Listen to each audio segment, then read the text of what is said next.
শুভ সন্ধ্যা বন্ধুরা। আজকের দুইটা গপ নেই। পয়লা গপ হইল গাছ সাবান লইয়া। বাবা বাথরুমও গেলা, গিয়া দেখুন গাছ সাবান নাই। ও তাইন বাড়ি আইয়া তান ছেলেরে কইলা গতকাল নয়া লাখ সাবান আনছি, কই গেছে?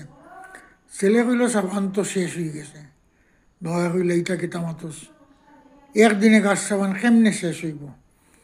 ছেলে কইল বাবা তোমার লাগান যারা ব্রিটিশ আমলের বুড়া, তারা বাথরুমও স্নান করার ঢুকিয়া গাছ সাবান মাখতে মাখতে গাইন, নিঝুম সন্ধ্যায় পান্ত পাখিরা বুঝিবা পথ ভুলে যায়, কোলায় যেতে যেতে কেবা দিব রাখে আমারে নিয়ে যেতে চায়।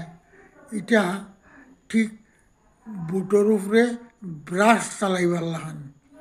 কিন্তু আমার লাগান যারা চেংড়া ছেলেমেয়ে, তারা বাথরুমে ঢুকিয়া গাছ সাবান মাখতে মাখতে গায়, I M A disco dancer, I M A disco dancer, জিন্দগি মেরে গানা, হো ঝুমো হো নাচো হো মেরে নাচো গাও, I M A disco dancer, I M A disco dancer. এর লাগি সাবান একদিনেও শেষ হয়ে যায় বাবা, বুঝলাই তো? 2 নম্বর গপ হইল, ছেলে তার বাপরে জিগাইল বাবা বিয়া করতে কত টাকা লাগে? বাবা কইলা কইতাম পারতাম না। ফুয়া কইল তুমি দেখি আর অঙ্কত বেজান খাসা, কেনে কইতে পারতাই না? বাবা কইলা কইতাম পারো, কিন্তু ওখানে তো আমি টোটাল করছি না। বিয়ার দিন থেকে আমি খরচ করিয়া যাইয়ার আইজ করিয়ার।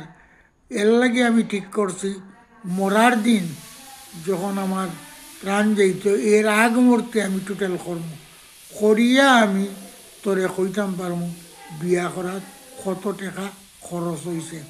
এর আগে কইতাম পারতাম না।